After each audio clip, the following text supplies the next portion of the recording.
இந்த நாளிலேயே கர்த்தருடைய வார்த்தை கொடுக்க தேவன் எனக்கு கொடுத்த பெரிய கிருபைக்காக தேவனை ஸ்தோத்திரிக்கிறேன்.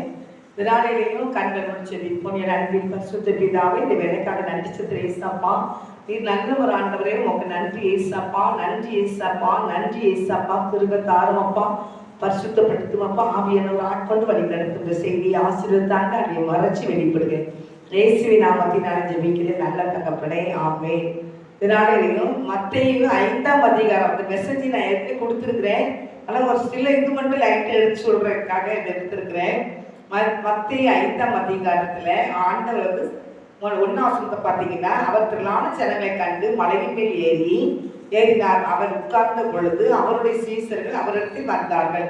அப்பொழுது அவர் தமது வாயை திறந்து அவர்களுக்கு உபதேசித்து சொன்னது என்னவென்றால், அவருக்கு உபதேசித்து அவருக்கு சொல்றாங்க, அவர் இஸ்ரவேல் ஜனங்களுக்கு அவருடைய ஆண்டுடைய பிள்ளைகள் எப்படி இருக்கணும், இன்னைக்கு இல்லை தலைமுறைக்கு எப்படி இருக்கணும் அப்படிங்கிறத அந்த கற்றுக் கொடுத்துருக்கிறார் ஆண்டவர். கர்த்தருடைய பிள்ளைகள் ஆவியில எளிமையா இருக்கணும் அப்படின்னு இன்னைக்கு நிறைய பிள்ளைகளுக்கு கிறிஸ்தவ பிள்ளைகள்னு சொல்ல முடியாத அளவுல முரட்டுத்தனம் இருக்கு. முரட்டுத்தனமா எதுக்கிட்ட அவங்க மனசுல விரும்புவது மாம்சம் விரும்புவது பேசியிருந்தாங்க. அதனால ஆண்டவர் கற்றுக் கொடுத்தது, ஆவியில் எளிமை உள்ளவர்கள் பாக்கியவான்கள், அவங்களுக்கு என்ன இருக்கு, பரலோக ராஜ்யம் அவங்களுடையது. பரலோக ராஜ்யம் யாருடையது? ஆவியில எளிமையா சாந்தத்தோடு அமைதியோடு பேசுறவங்களுக்கு பரலோக ராஜ்யம் கொடுக்கப்படும் பைபிள் போட்டிருக்கு. அது மாத்திரம் துயரப்படுகிறவர்கள் பாக்கியவான்கள், அவர்கள் ஆறுதல் அடைவார்கள். துயரப்படுகிறவங்க பாக்கியவான்கள். அது வந்து துயரா சொல்லுங்க, என்ன பண்ணாலும் எனக்கு பிரச்சனை தான், போராட்டம் தான், துன்பம் தான், துயரம் தான், நான் என்னாலும் கஷ்டம் தான் பண்ணிட்டு இருந்தேன்னா ஒரு சில காரியத்துல வந்து நீ பயந்து நடந்து துயரப்பட்டீங்கன்னா கண்டிப்பா எழுது நீங்க பாக்கியவான்கள் இருப்பீங்க. நிறைய பேருக்கு இஷ்டத்துக்கு அட்டப்பட நேரம் கிடைக்கலாம், யாரையாவது கூப்பிட்டு அவங்க பேசி அவங்க நேரத்தை போக்குவாங்க. அது அப்படியே அவங்களுக்கு துயரம் வரும் என்று வேதம் உங்களுக்கு பிரசங்கி 5ஆம் அதிகாரத்துல இருக்குது. நீ பாவத்துக்குள்ளாக வாய்க்கு இடக்கூடாது. 5ஆம் அதிகாரம் பிரசங்கி 5ஆம் அதிகாரம் 6ஆம் வசனத்துல பொறுத்து உன் பாவத்துக்குள்ளாக உன் வாய்க்கு இடம் கொடுக்காத. அது புத்தி பிசைக்கினால் பேசிட்டு சொல்லி தூதனுக்கு முன்னால சொல்லாத. அதனால உன் தேவனாய் கர்த்தர் கோபம் கொண்டு உன் கையின் கிரிகளை அழிப்பானே. அதனால நிறைய பேர்த்துக்கு செய்யும் பிரச்சனை வரும், போராட்டம் வரும். அவங்க ஒரு ஆசீர்வாதத்துக்கு வரவே முடியாது. வாய் செல்லம் வந்து யாரையாவது பத்தி அப்படியே யோசனை பண்ணி யாரையாவது பத்தி பேசாம அவங்களுக்கு இருக்கவே முடியாது. நிறைய பேர் அது வந்து அப்படியே ஏதாவது சொல்லிக்கிட்டே இருப்பாங்க, ஏதாவது பேசிக்கிட்டே இருப்பாங்க. அது வந்து அவங்க குடும்பத்துக்கு அவங்க பேச பேச பேச அவங்களுடைய கையின் கிரியில் அழிக்கப்பட்டு இருக்கும். அதனால தேவனுடைய பிள்ளைகளாக நீங்க ஆண்களுடைய பிள்ளைகள் யாரா இருந்தாலும் பிரஜாதி மக்களா தான் இந்த வார்த்தையை கேட்கும் போது நீங்க வாயின் வார்த்தையை நீங்க நினைச்சீங்க குறைச்சிக்கோங்க. அதிகமா பேசாதீங்க. அதிகமா நம்மகிட்ட வாய்ப்பு மணிக்கணக்கா பேசுறது, அடுத்தவங்க பட்டாலும் கோவப்படுறது, அப்படியே எரிஞ்சு விடுறது, அப்படியே அந்த ரஃபா இருக்கிறது, அதாவது ஆண்டு பிடிக்கவே பிடிக்காது. அதான் மலை பிரசங்கத்துல ஆண்டு கற்றுக் கொடுத்தாரு. ஆவியில எளிமை உள்ளவர்கள் பாக்கியவான்கள் சொல்லி கொடுத்தாரு. துயரப்படுகிறவர்கள் பாக்கியவான்கள். தேவனுடைய பிள்ளைகள் நீதி மீது நீங்க துன்பப்பட்டு நொறுக்கப்பட்டு அப்படி உங்களை படாப்பாடு படுத்துறாங்கன்னா பாக்கியவான்கள் தான். ஆனா வாயின் வார்த்தையில கையின் கிரியப்பட்டு அப்படி துன்பப்படுவாங்க, ரொம்ப கஷ்டப்படுவாங்க, தரத்துக்கு போயிட்டு இருப்பாங்க. நிறைய காரியங்கள் அவங்களாலே அவங்களுக்கு பிரச்சனை சந்திச்சுக்கிட்டு இருப்பாங்க. அவங்களே போய் மோதிக்கிட்டு இருப்பாங்க, தலையை தடைக்கிட்டு இருப்பாங்க, டபால் மோதிட்டு தலையை தடைக்கிட்டு இருப்பாங்க. அப்போ வந்து அச்சரியோ வண்டே உடனே இப்படி நான் யோசிக்காம நான் செயல்பட்டேன் அப்படிலாம் இருப்பாங்க. அவங்க வந்து துயரப்படுவாங்க. அவங்கள பாக்கியவான்னு அன்று சொல்லலை. கர்த்தருடைய நிமித்தம் துயரப்பட்டு ஆண்டுடைய பிள்ளைகள் பின்னாடி ஆண்டோட பின்னாடி போகுது. சில துயரங்கள் என்ன செஞ்சுட்டு இருக்கோம், அவங்கள உருவாக்கிக்கிட்டு இருக்கோம். அது நிமித்தம் துன்பப்படுகிறது பாக்கியவான்கள் அப்படி போடுது. சாந்த குணமுள்ளவர்கள் பாக்கியவான்கள். நேரத்தை சாந்த குணத்தை பத்தி பேசியிருந்தேன். மோசத்தை எடுக்கல. சாந்த குணமுள்ளவர்கள் பூமி சுதந்திரத்துக் கொள்வார்கள், அவங்க மகிழ்ச்சியா இருப்பாங்க, சமாதானமா இருப்பாங்க பேசினேன். அதுல ஒருத்தங்க நேரத்தை போட்டு விட்டுருந்தாங்க. சாந்த குணம் இருந்தாங்க மனசு பசங்க சாந்த குணத்தை பத்தி போட்டிருக்குல்ல மலப்பிரசம் அப்படின்னாங்க.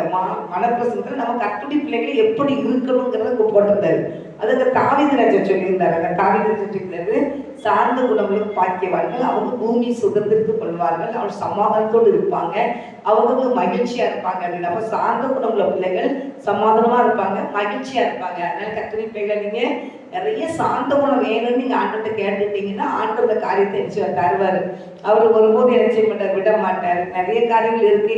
இரக்கம் உள்ளவர்கள் பாக்கியவான்கள் இருக்குது, அவர்கள் இரக்கம் பெறுவார்கள் அப்படின்னு போட்டுக்கிறாரு.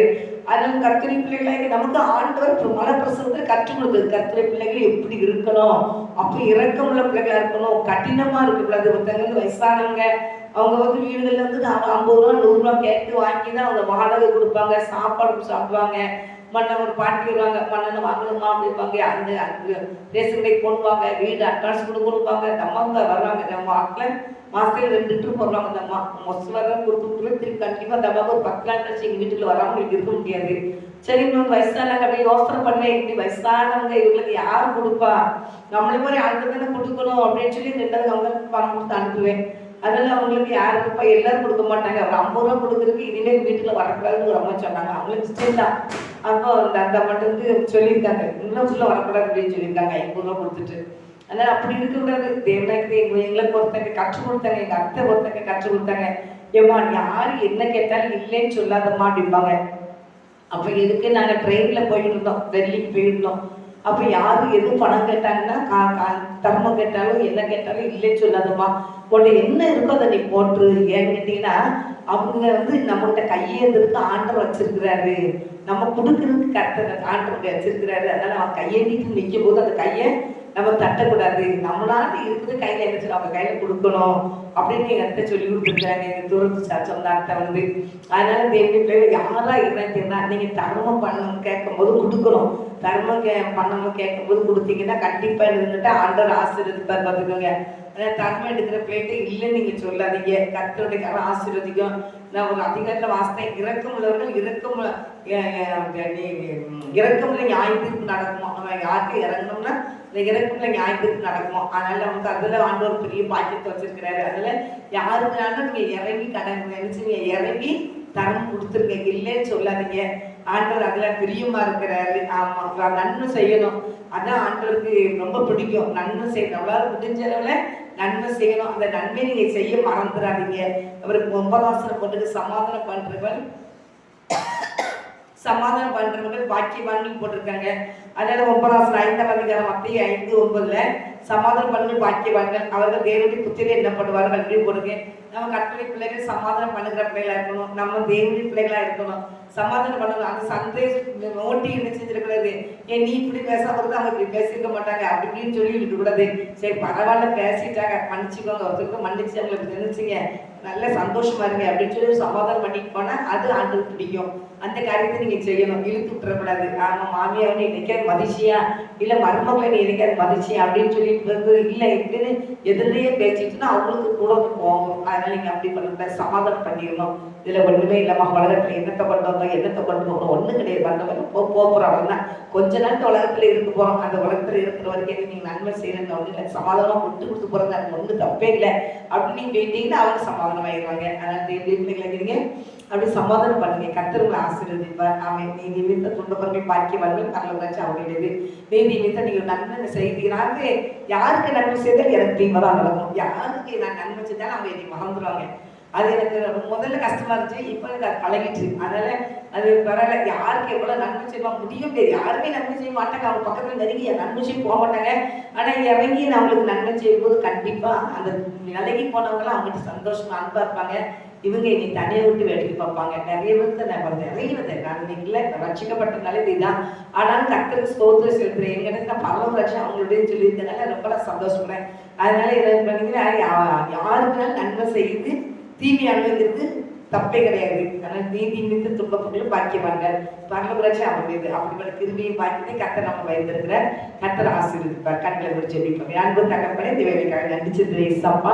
இப்படி வார்த்தை கொடுக்க தேவனுடைய பெரிய கிருபைக்காக நன்றிச்சது ஏசப்பா, நன்றிச்சது ஏசப்பா, நன்றிச்சது ஏசப்பா. அன்றரை உங்களுடைய நியமனத்தை நிந்தித்து துன்பப்படுத்தி பலவித தீமையான மொழிகளை உங்கள் பேரில் பொய்யாய் சொல்வார்கள். நான் பாக்கியவங்களா இருக்கேன்ப்பா. ஆண்டவரே உங்க சந்தோஷத்துக்கு கழி குறிஞ்சிருக்கேப்பா. ஆண்டவரே கர்த்தாவே, நீதிகள் இந்த மன பிரசங்கத்துல நிறைய காரியங்களை கற்றுக் கொடுத்துருக்கிறீங்கப்பா. நாங்கள் மகிழ்ச்சியா இருக்கிறோம், சமாதானமா இருக்கிறதும் கர்த்தாவே. ஆண்டவரே, நாங்கள் எங்களுடைய குணபாவங்கள் எப்படி இருந்தால் நாங்கள் எப்படி இருந்தால் நாங்கள் இப்படி சந்தோஷமா இருக்க முடியும், மகிழ்ச்சியா இருக்க முடியும் சொல்லி வசனத்தில் பார்க்கிறோம்.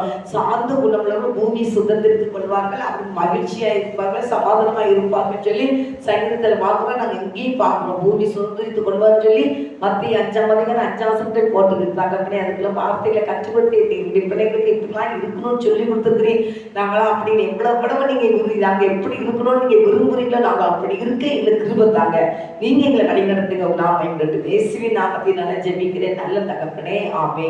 நாத்துமாவே கர்த்தரை சோத்ரி, முழு பிரசாந்தை சோத்ரி, நாத்துமாவே கர்த்தரை சோத்ரி, கர்த்தர் செய்த சகல உபகாரங்களை மறவாதே, ஆமே. கர்த்தர்களை ஆசீர்வதிப்பார். நீங்க பயப்படாதீங்க.